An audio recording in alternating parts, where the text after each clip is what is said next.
Jika kita perhatikan, saham BBRI sekarang sudah turun 31,5% dan ini bisa dibilang harga yang cukup murah. Kenapa? Karena harga ini hampir menyamai tahun 2020.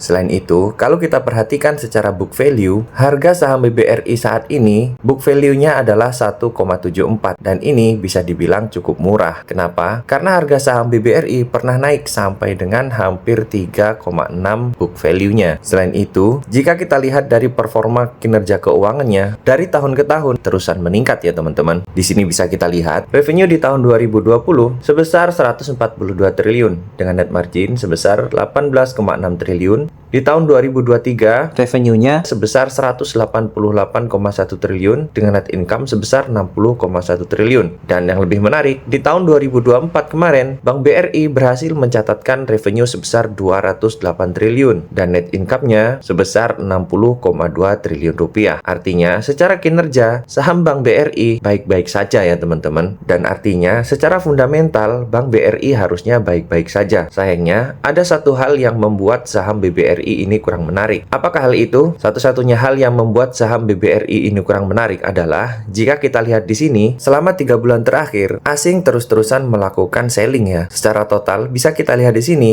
dari bulan Januari sampai dengan April, asing melakukan penjualan sebesar 38,3 triliun rupiah. Dan jika kita lihat net sell-nya, total net sell yang dilakukan oleh asing di pasar reguler sebanyak 5,28 triliun. Dan inilah yang membuat saham BBRI terus-terusan rontok hingga minus sampai 31,5%. Jadi, inilah satu-satunya alasan yang membuat saham BBRI belum menarik untuk saat ini. Kalau menurut teman-teman gimana? Apakah ini sudah cukup menarik? Silahkan tulis di kolom komentar.